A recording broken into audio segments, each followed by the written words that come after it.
Have you ever noticed how easy it is to get caught up in talking about our problems? I know I did.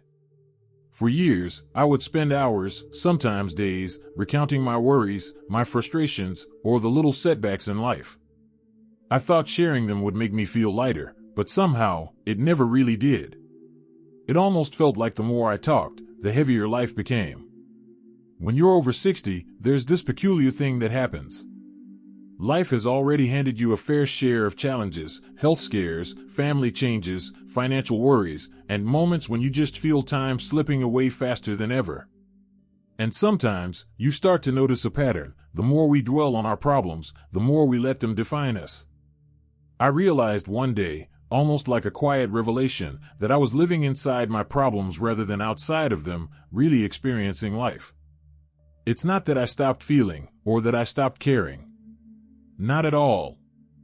In fact, I think feeling deeply and acknowledging life's difficulties is what gives depth to our later years. But I began to see that endlessly talking about these challenges, often to people who couldn't truly help, or sometimes to myself in my own head, wasn't moving me forward. It was like walking in place, exhausted but going nowhere. And that's when I decided to try something different. I started by simply noticing my conversations with myself and with others. Whenever I caught myself beginning a complaint or recounting a problem, I paused. I asked myself, is this going to help me live better right now? Or am I just replaying the past or imagining a worse future? That small moment of awareness became a turning point. It didn't happen overnight, but slowly, I began redirecting my energy. Instead of explaining my problems, I started exploring possibilities, seeking moments of joy, and focusing on what I could do today. One of the first shifts I made was to embrace action instead of discussion. For example, instead of talking about how stiff my joints had become, I would take a short walk, stretch gently, or even dance to a favorite song. Instead of complaining about feeling tired, I experimented with small routines that gave me energy: morning sunlight, a simple cup of tea with mindfulness, or a chat with a friend about something uplifting rather than frustrating. I began to notice that action, however small, produced results that words alone never could.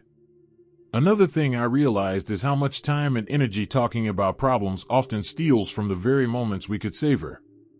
For instance, I used to sit with my grandchildren and catch myself slipping into a story about a minor annoyance from the week. I didn't even notice until one day, my granddaughter looked at me and said, "Grandpa, tell me about your fun adventure today." That simple sentence hit me hard. My problems, while real, didn't hold the richness of life. The laughter, curiosity, and discovery in those everyday moments mattered far more. And so, I began prioritizing presence over discussion. I also discovered that we sometimes talk about our problems as a way of seeking connection, wanting others to understand or validate our feelings.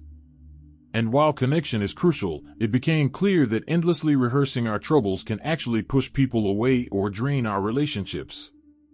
I realized that the people who truly care for me didn't need the full script of every problem. They needed my attention, my presence, my energy. By shifting from talking to living, I was able to nurture deeper connections without getting stuck in negativity. One of the most profound lessons I learned is that life is happening right now, whether we discuss our problems or not. Focusing too much on what's wrong, what's missing, or what's unfair creates a fog that blurs the beauty in everyday experiences. The morning sunlight, the laughter of a friend, a favorite song on the radio, the smell of fresh coffee, all these moments were waiting for me, but I had to stop narrating my struggles long enough to see them. Let's start thinking of problems differently. Instead of giving them airtime and endless conversation, I treat them as signals, opportunities to learn, adapt, or take a gentle action. Did I make a mistake? Great, now I know better. Did I face a disappointment? Okay, now I understand a little more about resilience. Did I feel lonely or tired? That's my cue to connect, rest, or simply notice. Problems are no longer the main act, they are the cues that guide me toward life.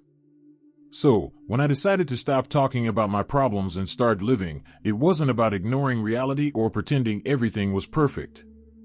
It was about reclaiming my attention, my energy, and my joy.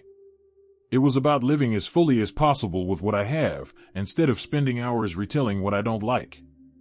I began to discover the subtle, beautiful rhythm of life, the way a simple walk can invigorate, how a phone call with a loved one can lift the spirit, and how even small daily choices shape our experience more than any complaint ever could.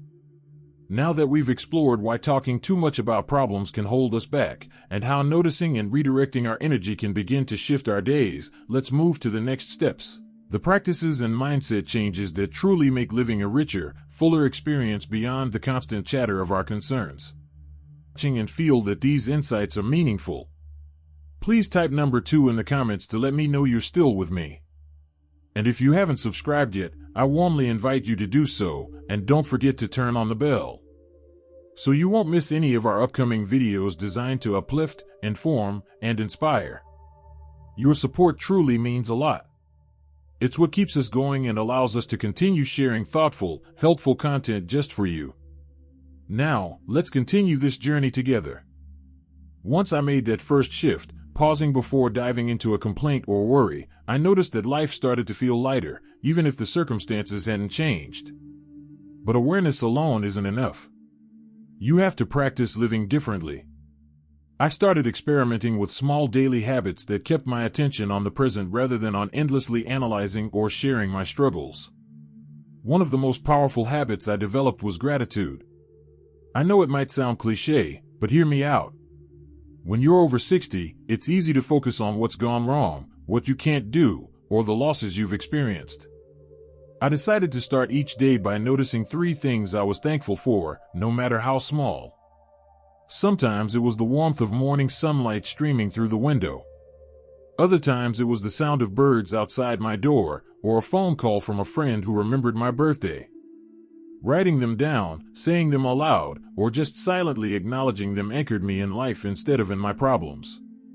Another habit that transformed my days was redirecting mental energy into action. Whenever I caught myself preparing to complain or overthink, I asked, what can I do right now that makes life better or more joyful? It didn't have to be big: folding laundry mindfully, watering the plants, taking a short walk, or calling someone I care about. These small acts didn't erase my problems, but they shifted my focus from dwelling to participating in life. Over time, I realized that action produces a sense of accomplishment, while endless talking often produces only exhaustion. I also learned the importance of setting boundaries, not in a harsh or rigid way, but in a gentle, self-respecting manner. Some people naturally gravitate toward problem talk. They want to complain together or ask you to weigh in on their worries. I began noticing when conversations were leaving me drained and started to politely redirect or disengage. I might say, "I hear you, and I hope it gets better," and then move to a lighter topic, or simply excuse myself to do something nourishing for my spirit. Protecting your energy doesn't mean avoiding empathy, it means valuing your own life enough to preserve your ability to engage fully when it matters. Another subtle but life-changing shift was embracing curiosity over judgment. Problems often make us rigid. They lock us into thinking there's only one way life should be, or one person to blame. I started approaching challenges as lessons or puzzles, asking myself, what can I discover from this situation? What can I learn about myself, others, or life? Suddenly, difficulties became invitations to grow, not scripts for complaint. My relationships improved too, because I stopped expecting others to fix me or my circumstances. Instead, I focused on how I could contribute, understand, or adapt, and that made interactions far more enriching. One practice I particularly loved was the 5-minute reset. Whenever I felt my mind slipping into problem mode, I paused and did something entirely different for just 5 minutes. Sometimes it was stretching, deep breathing, listening to a favorite song, or simply watching the clouds outside. Those small resets were incredible at breaking the habit of obsessing over challenges. They reminded me that life is not a continuous thread of problems. There are always moments, however brief, that can lift us out of negativity. I also discovered the power of storytelling, just not the usual kind. Instead of recounting problems, I began sharing stories of experiences, learning, and simple joys. When I talk to my friends now, I often share a memory that made me laugh, a small victory, or an unexpected kindness I witnessed. The change is astonishing. People respond differently.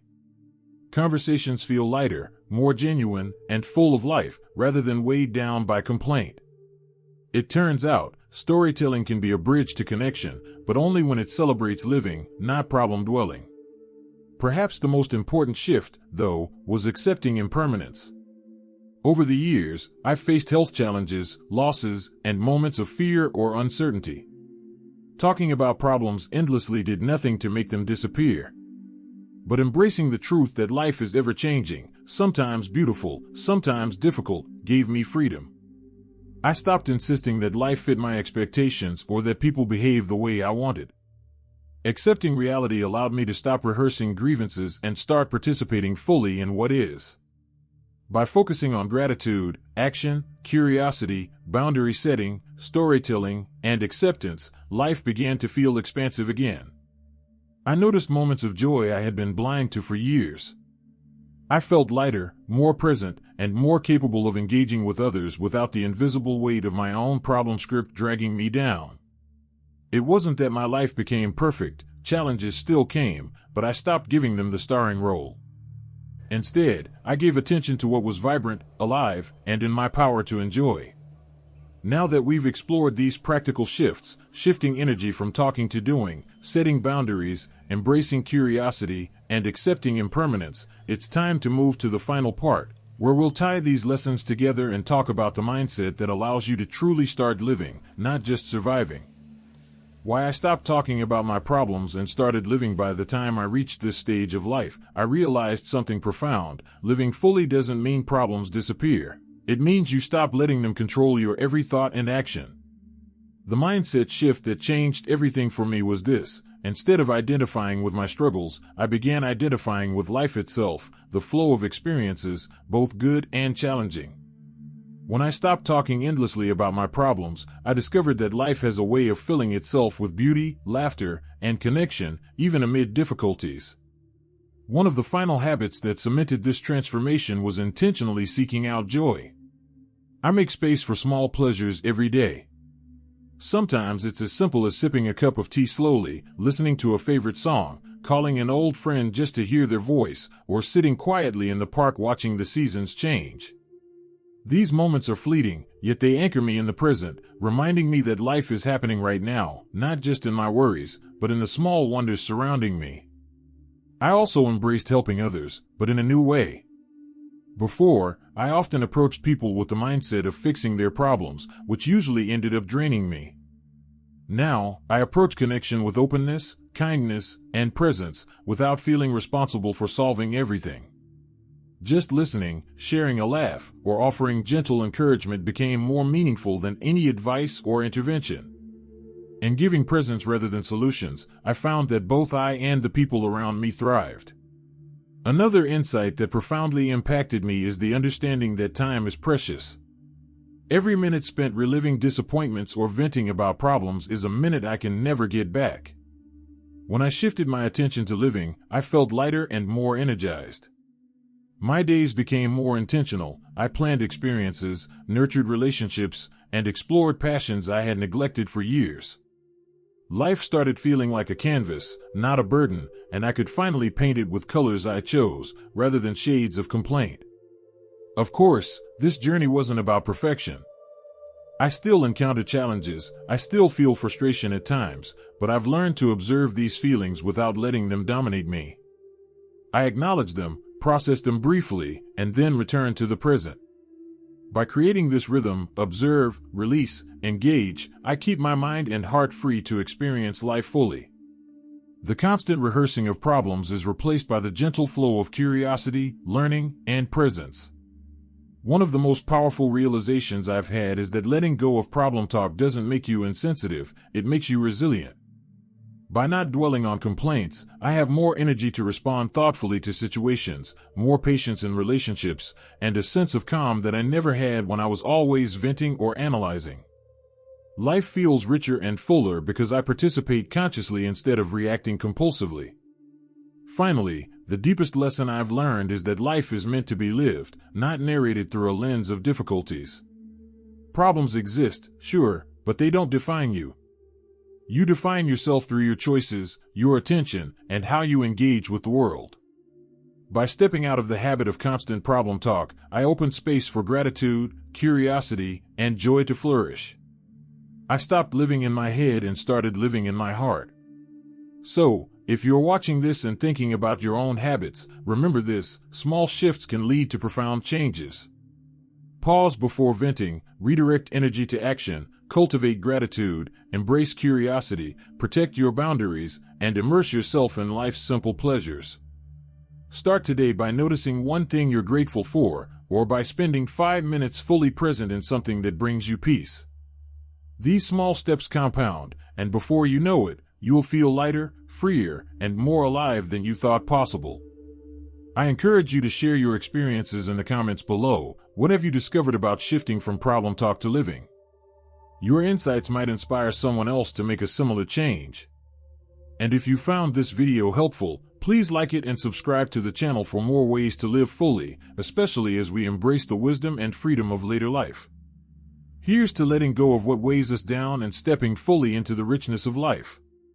Life is happening now, and it's waiting for you to live it, not just talk about it.